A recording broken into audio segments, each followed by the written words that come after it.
transplante renal em criança? Pois é. Às vezes crianças precisam de transplante. Bem aqui que eu vou tentar resumir algumas das indicações de transplante em urologia pediátrica.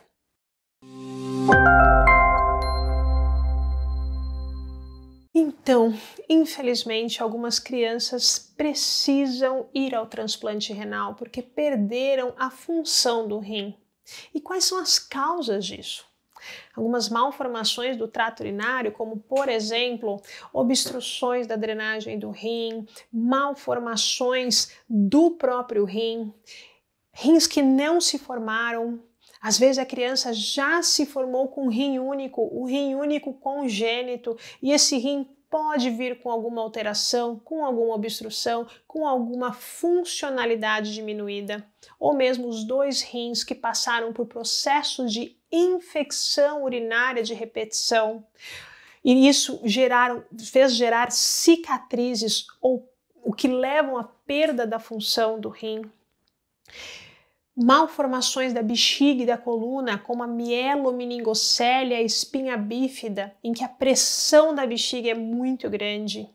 Válvula de uretra posterior, e essa só acontece nos meninos, que faz com que o rim ou se forme de uma forma já prejudicada ou ao longo dos anos vá perdendo função. Doenças císticas, como a doença policística autossômica recessiva, que são cistos que substituem a carninha do rim. Em pediatria é mais comum a manifestação dessa doença, tanto com comprometimento do fígado como com comprometimento do rim, e isso leva também à perda da função renal. Existem ainda as doenças autoimunes, as glomerulonefrites, as artrites, as doenças reumatológicas que também podem levar à perda de função. A lista é gigante, mas isso pode acontecer em criança. Então, a gente bate sempre firme que qualquer malformação diagnosticada na infância antinatal precisa ser avaliada pós-natal. Nada do que acontece antes de nascer não vai refletir na vida futura da criança. Diagnóstico antes de nascer é diagnóstico a ser confirmado pós-natal. A criança começou a ter infecção de urina de repetição? Não é normal. Não é normal criança ter infecção urinária. Então, procura, pede, exija uma investigação. Por que a criança está tendo infecção de urina de repetição? Não podemos dar margem a perder função do rim. Agora, imagina, perdeu a função do rim, a criança entrou em diálise, seja ela hemodiálise, aquela que faz na máquina, ou a diálise peritoneal, que é aquela que a criança passa a noite fazendo diálise. A gente tem que preparar a criança para receber um rim.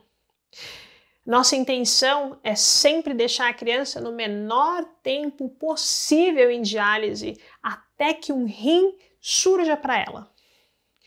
A criança é sempre listada na lista de espera para doador falecido.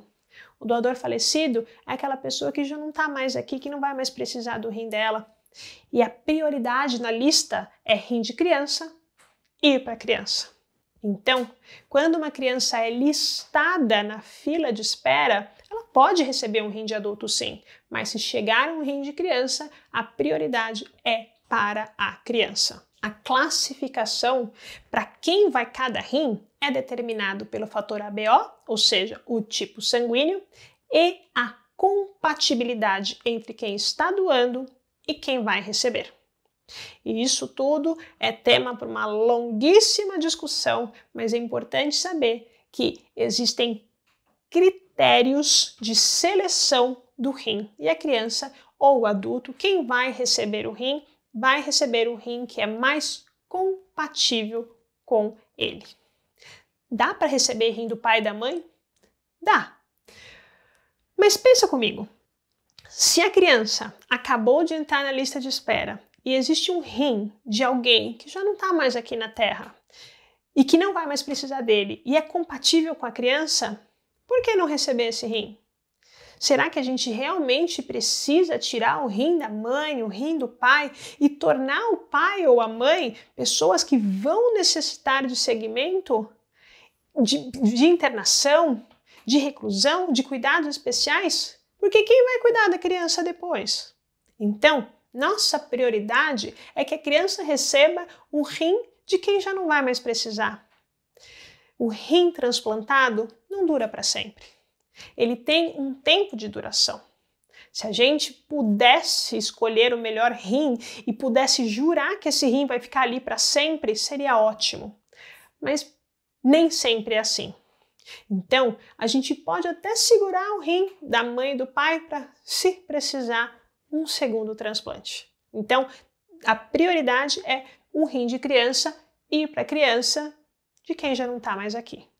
O transplante, principalmente para quem tem malformações do trato urinário, deve ser pensado uma vez que a doença que levou à perda da função do rim seja tratada. Ou seja, se a criança tem uma bexiga doente, eu preciso tratar a bexiga. Por quê? Porque eu não posso permitir que a causa que levou a criança a perder a função do rim de formação recorra no transplante. Então, onde entra o urologista pediátrico como especialidade? Entra no preparo pré-transplante. O nefrologista é extremamente fundamental. Talvez seja a maior peça de arquitetura, de construção e de segmento do paciente transplantado. Ao urologista pediátrico cabe o preparo, entregar a criança para o transplante com o controle da doença que levou à alteração. Então, se a criança tem uma válvula direta posterior, eu tenho que ter tratado a válvula e a bexiga estar sob adequada pressão para receber um rim novo. Se a criança tem alguma alteração da bexiga por mielomeningocele, uma bexiga neurogênica, eu preciso que a bexiga neurogênica esteja controlada, a bexiga esteja por sob pressão, para que eu não perca o enxerto, o rim transplantado. Então, é importante que a gente tenha um segmento psicológico da família e da criança que recebe o transplante. O transplante, ele é ótimo, ele ajuda a criança a sair da diálise, ele dá certa liberdade à criança e à família, mas ao mesmo tempo exige um cuidado especial. São necessários o uso de múltiplas medicações para que a criança ou quem quer que receba, o adulto que receba o rim, não rejeitar ou pelo menos diminuir a chance de rejeição desse órgão que não era dela, que é de outro corpo e que foi para ela. Então, seguir, acompanhar, tanto da parte emocional como da parte nefrológica, do uso de medicação, e não abandonar a parte da urologia pediátrica. Lembrando que a gente precisa entregar a bexiga, entregar o trato urinário sem a doença que causou a perda. Mas a longo prazo isso pode recorrer. Então a bexiga da criança que estava controlada pode voltar a ter alterações, a bexiga que tinha uma capacidade adequada pode perder a capacidade. Por isso que o segmento é sempre muito, muito, muito de perto. Então, se você recebeu a notícia de que seu filho, sua filha vão precisar de um transplante, tenha sempre em mente que essa é uma doença crônica de segmento para sempre e que serão necessárias múltiplas consultas com diversas especialidades.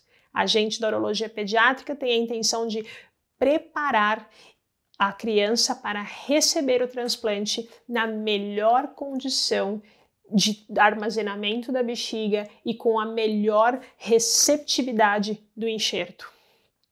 Não é fácil, mas é uma batalha que você não vai estar sozinho ou sozinha. E conta com a gente sempre que precisar.